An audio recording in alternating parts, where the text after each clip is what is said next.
Venhamos sair daqui agraciados pelo Teu Espírito e que a Tua graça possa promover, meu Pai, e gerar em nosso coração algo novo nessa manhã. Em nome de Jesus, apresentamos o Teu Filho em Tuas mãos. Use-o com toda a liberdade, em nome de Jesus. Glória a Deus.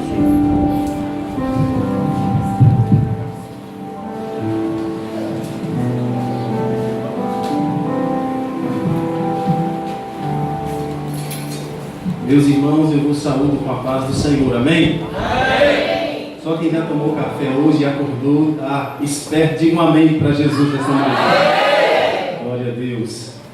É mais um motivo de muita alegria estar aqui nesta manhã com os irmãos. Ontem nós estivemos aqui adorando o Senhor, foi um culto abençoado, mas a gente precisa remover a cinza, colocar a lenha nova, o processo não para. O fogo queimou ontem não serve para hoje, amém? Quantos trouxeram lenha aqui nesta manhã? Glória a Deus. Irmãos, por gentileza, abra sua Bíblia comigo no livro da Revelação, na carta de João ao Apocalipse, capítulo de número 3.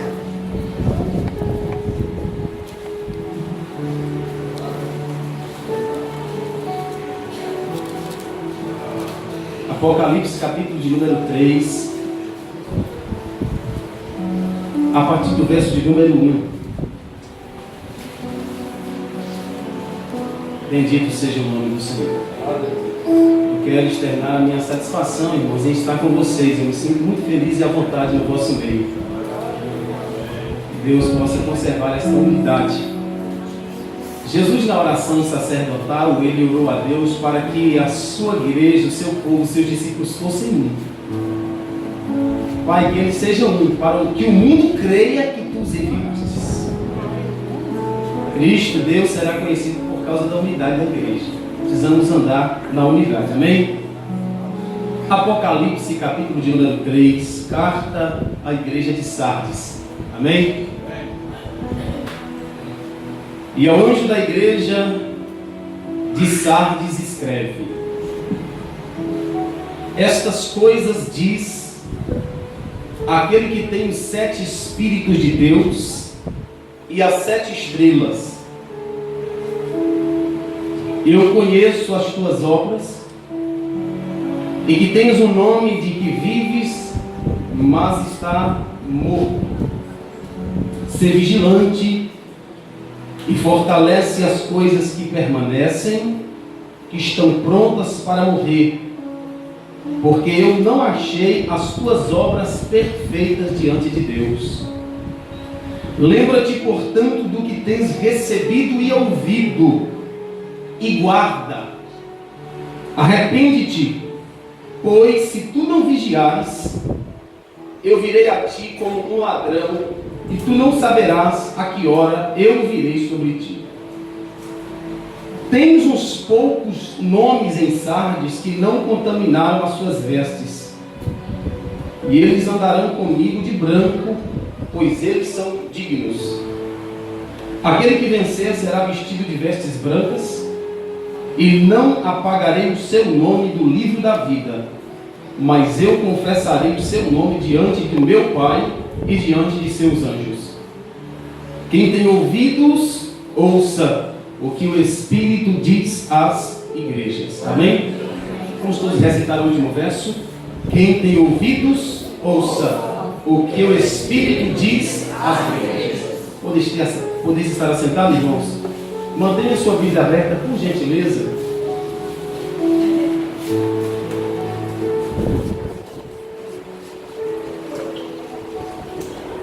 Amém? Glória a Deus. Irmãos, eu sempre digo na nossa igreja que nós precisamos manter o costume dos cristãos de Bereia. Enquanto Paulo pregava, os cristãos estavam examinando a mensagem. E nós precisamos manter esse bom costume de examinar as Escrituras. Depois que o pastor prega aqui, você leva as anotações para casa e vai lá conferir, né? O pregador veio, pregou, anota e depois você confere, para ver se aquilo está embasado nas Escrituras, tá bem?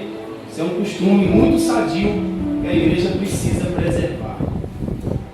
Meus irmãos, quando o pastor Sérgio me passou o tema desta festividade, avivamento, buscando um avivamento, eu busquei de Deus uma palavra para que pudesse estar transmitindo aos nossos corações, sempre dentro desta temática. Eu procuro muito respeitar os temas propostos. E um dos temas que saltou ao meu coração diante dessa proposta foi o avivamento que nós estamos buscando e o avivamento que de fato precisamos. O avivamento que estamos buscando e o avivamento que estamos de fato precisando. Irmãos, eu gostaria de pontuar algumas coisas muito importantes sobre essa proposta do avivamento que nós estamos buscando e do avivamento que nós estamos precisando. Quando na maioria das vezes se fala em avivamento, eu estou dizendo na maioria das vezes. As pessoas sempre se referem a avivamento, e hoje, devido aos exageros que a gente percebe em muitos lugares, algumas pessoas pensam que avivamento é pular, rodopiar, sapatear. Irmãos, deixa eu dizer uma coisa para os irmãos: avivamento não tem nada a ver com isso. O senhor não crê que o Espírito Santo pode mover o crente e ele pode pular? Creio. Tudo dentro da ordem da decência? Creio. Mas o avivamento não é isso. E as pessoas estão com uma ideia, com um pensamento equivocado a respeito do que de fato seja o avivamento que nós estamos precisando. É muito gostoso, irmãos, a gente chegar no culto e Deus manifestar a sua glória, a gente chorar, falar em línguas estranhas, isso é maravilhoso. Isso são moveres do Espírito Santo pontuais, mas nós estamos precisando de fato de um grande avivamento. Porque o avivamento ele sai de dentro dessa caixa quadrada que nós colocamos, de apenas grito, de apenas pulo, de apenas choro. O avivamento nos leva muito além. E é nesta manhã eu queria pontuar sobre esse avivamento que de fato nós igrejas estamos precisando. Eu estou falando isso, irmãos, porque às vezes nós vamos pregar em muitos lugares e às vezes a gente vê alguns movimentos estranhos e as pessoas dizem: você viu como foi um avivamento ontem, irmão? Primeiro, não existe avivamento que não seja respaldado pela palavra. Glória a Deus. Qualquer tipo de movimento que não é respaldado pela palavra é movimento de homem. Todo avivamento ele é oriundo do poder do Espírito Santo gerado pela fé. Então desconfie de um mover que não é gerado pela palavra, pela oração. Desconfie. E às vezes eu vejo em muitos eventos pessoas que, diante de muitas músicas animadas, as pessoas caem. E eu fico me perguntando: a questão não é cair, a questão é o que você vai ser depois que você levantar. Porque quando Ezequiel caiu diante da manifestação do poder de Deus, Ezequiel levantou para um ministério profundo no meio do povo, em pleno cativeiro babilônico.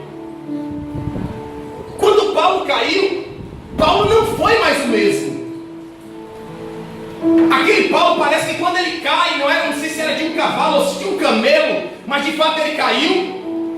Quando ele cai, parece como se aquele velho homem morresse também. E ele já levanta um novo homem. Glória a Deus. Então quando o Espírito de Deus pode, pastor, cair? Pode. Mas cair e permanecer da mesma forma, isso não tem fundamento nem base nenhuma. João, na ilha de Patmos, ele diz que quando ele tem uma visão gloriosa de Jesus, o Cristo glorificado, ele caiu como morto. Mas quando ele levanta, ele recebe visões da glória de Deus. Então a gente precisa entender, irmãos, que existem muitos movimentos e pouco avivamento. Existem muitos crentes movimentados, mas existem poucos crentes avivados. Mas eu creio que em todas as eras da igreja sempre houve o povo remanescente. O povo que não se entregou aos movimentos, que não se entregou aos padrões culturais do mundo, mas manteve o padrão divino da sua vida, na sua conduta. E nesta manhã nós vamos abordar esta temática com muita seriedade, e eu gostaria muito da sua atenção. Irmãos, os primeiros anos da igreja primitiva foram anos de esplendor. A igreja nunca cresceu como cresceu no tempo da igreja primitiva, porque o crescimento da igreja primitiva era um crescimento de fato genuíno. A Bíblia diz que a igreja começou com 12, depois tinha 120 no cenáculo orando. Na primeira pregação de Pedro, quase 3.000 almas se rendem aos pés do Senhor. Na segunda pregação de Pedro, quase 5.000. A igreja começa a crescer assustadoramente. Em 30 anos de igreja, conforme registra o evangelista Lucas no livro de Atos, a igreja deu um salto enorme e evangelizou o mundo de sua época.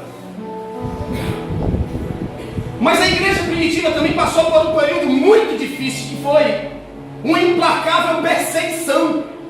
É interessante eu fazer esta observação com os irmãos, que todas as vezes que a igreja está no comodismo, irmão, ela para de crescer. Mas quando Deus tira a igreja da zona do conforto, a igreja cresce. Irmãos, a igreja cresce em períodos de perseguição. E a gente que conhece a história, Nero, o imperador romano, ele emplacou uma série de perseguições contra a igreja. Neste período em que a igreja estava florescendo, Satanás usou este homem chamado Nero de uma forma muito grande, de sorte que muitos irmãos morreram pelo fio da espada, outros foram decapitados como Paulo, outros crucificados como Pedro, outros foram lançados na arena para serem devorados pelos leões. Este homem Nero, ele era tão maligno, de certa feita ele estava com o intento de fazer uma reforma em Roma, e não havendo aprovação no Senado, diz os historiadores que ele decide então colocar fogo em 9 bairros de Roma, e ele coloca a culpa no incêndio dos cristãos. Ele diz que os cristãos foram responsáveis por aquele incêndio, como forma de punição, irmãos.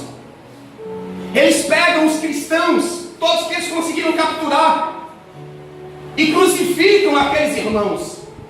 O historiador Eusébio de Cesareia e também Flávio José diz que no dia que Nero fez isso, crucificou os cristãos, faltou madeira para fazer cruz, e que a entrada do pátio do palácio estava dos dois lados, cruzes de todos os lados, cristãos crucificados vivos e depois incinerados.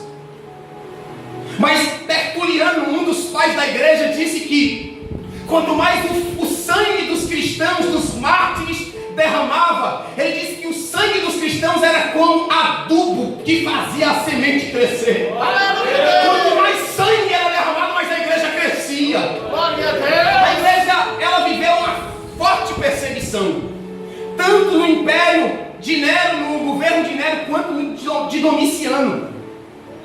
E foi justamente no governo de Domiciano, no ano 86, que João, apóstolo do Senhor Jesus Cristo, o apóstolo do amor, aquele que reclinava a sua cabeça no ombro, no peito de Jesus, este apóstolo é levado para ser exilado na ilha chamada Patmos. Estando ali na ilha de Patmos, ele recebeu muitos açoites, ele foi malhado de tal forma que caiu diante dos chicotes dos carrascos. E diante dessa situação de isolamento, de prisão, de segurança máxima, é que Deus resolve revelar algumas coisas para João.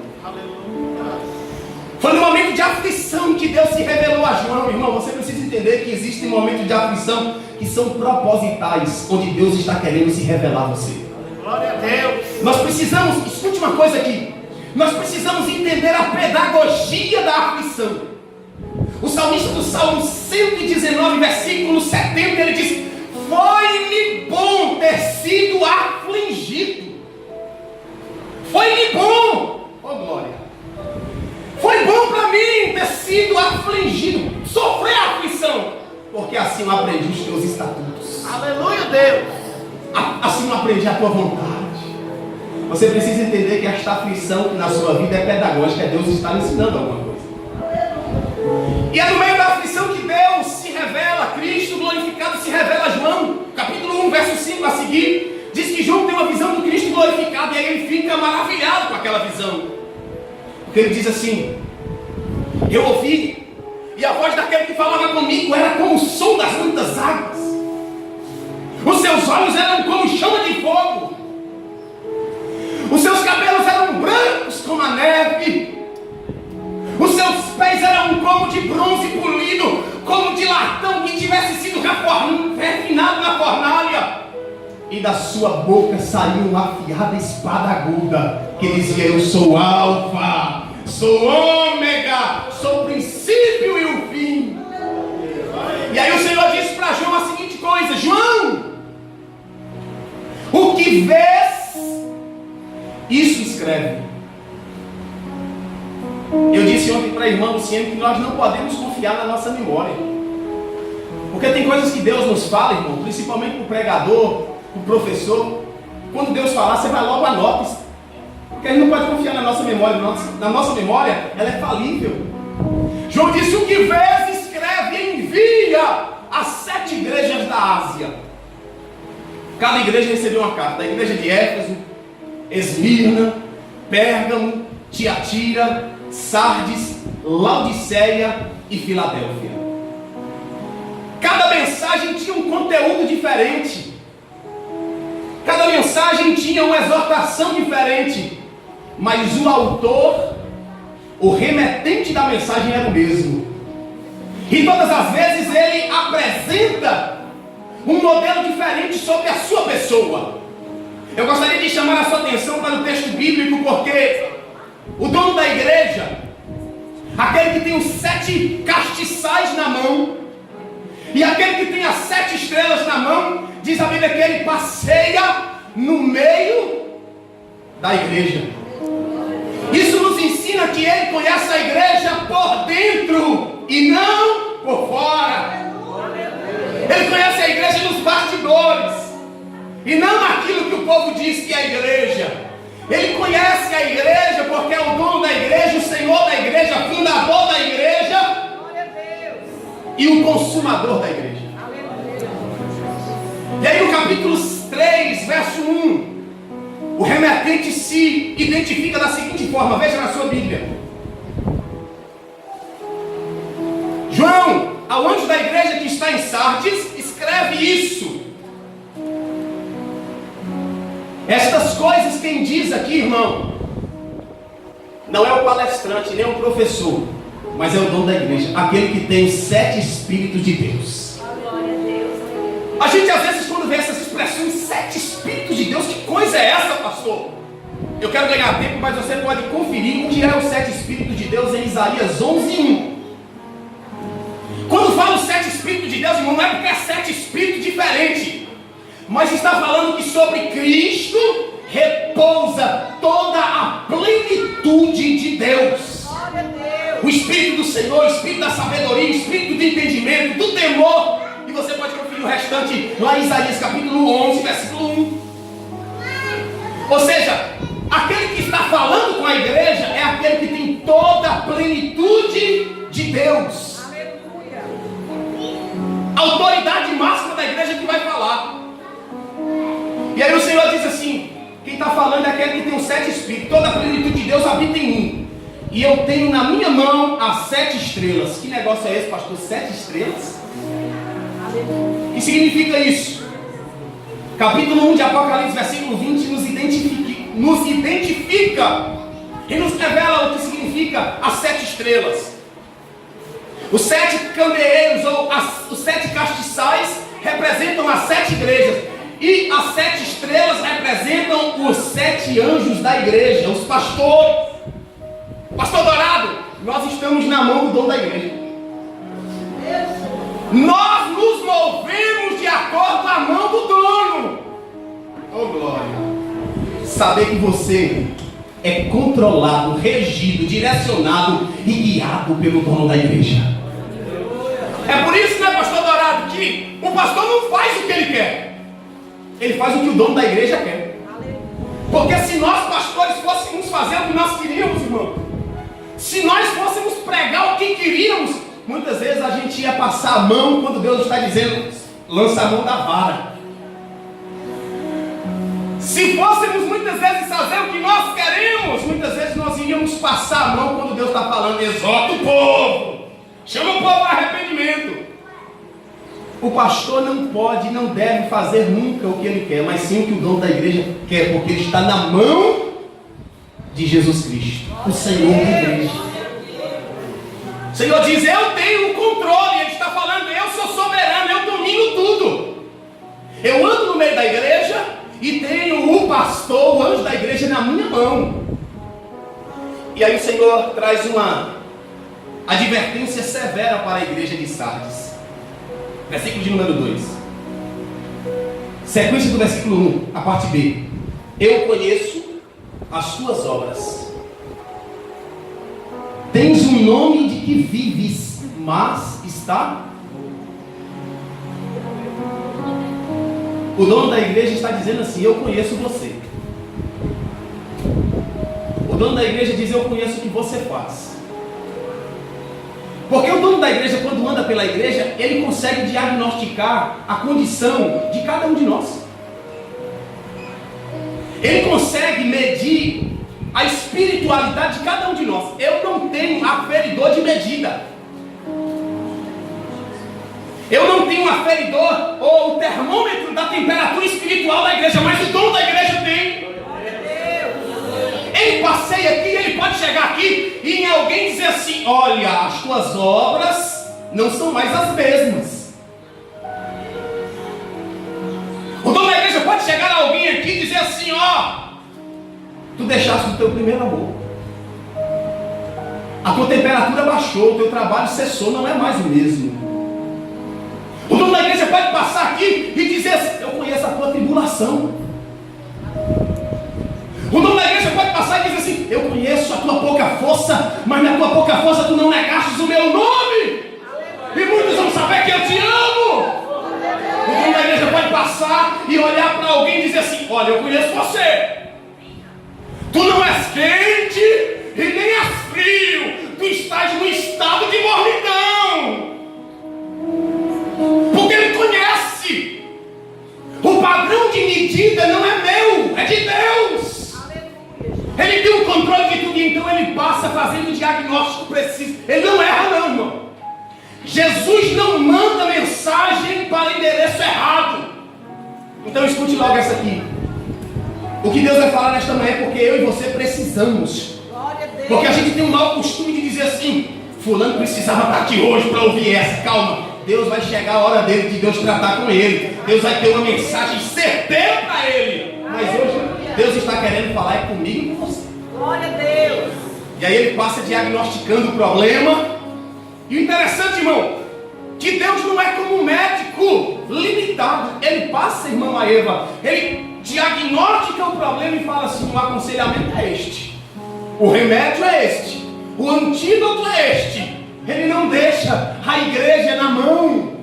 Ele diz, eu tenho a solução do problema.